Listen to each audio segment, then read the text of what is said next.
This was my first winter surfing the dangerous yet rewarding waters that are the Great Lakes. I learned so much of what to do and what not to do. My hope is that I can share some of that knowledge with you guys, so without further ado, let's get into it. First, let's talk about the gear that you're going to need. If it wasn't already obvious, surfing in the winter is not for the faint of heart. You're going to be very cold at times, so it's really important that you buy gear that keeps you as warm as possible. First, I would recommend don't buy something cheap. Don't buy something used and cheap if you are serious about this. It is worth it to invest in a good wetsuit. I'm now going to go through the exact gear that I purchased with you guys so you can have a good idea of how much you'll be spending and what brands to look for when you're going winter surfing. By far, it seemed like XL was the best brand to go with for a wetsuit, so I got the Women's Infinity 5.4mm hooded full, which was $419. I also got XL booties, which were 7mm round toe Infinity boots that were around $80.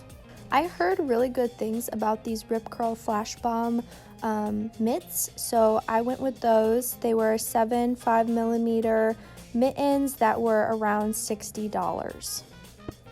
So not counting shipping, I spent around $560 on all of my gear. We could assume that maybe after shipping it was about $600, a little less.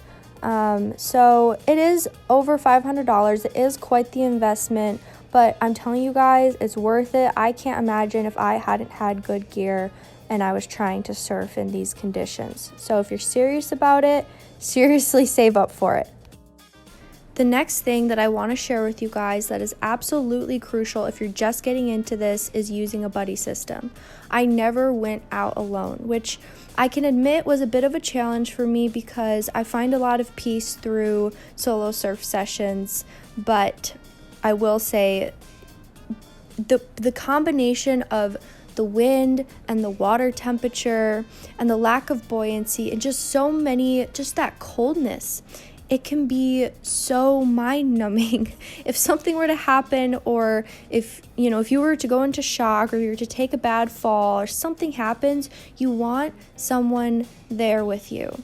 It's essential. And I will also say that these gloves are borderline impossible to get on, and that is another reason why a buddy system is epic, because I pretty much never put these gloves on by myself. It is such a challenge because you have to get the wetsuit over your boots and your gloves. You want them over the gloves, so the glove needs to be underneath as well as the boot, which can make for a bit of a challenge, especially if you already have the other glove on.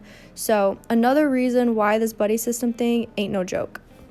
The third thing is the conditions.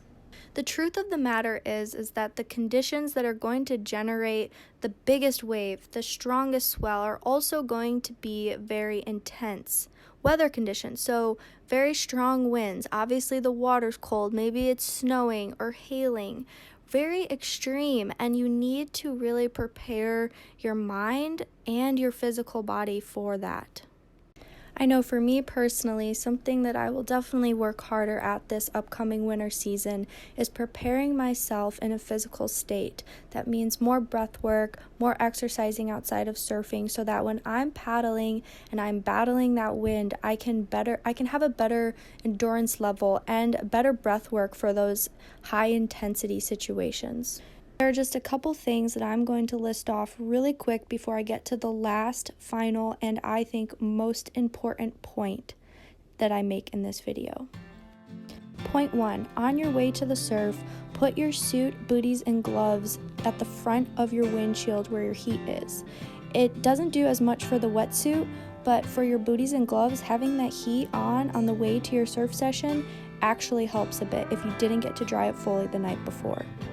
Point 2, if you have a longer board and you're trying to carry it out to the surf and it's really windy, drag the bottom of it in the sand as long as there's not a lot of rocks along the beach.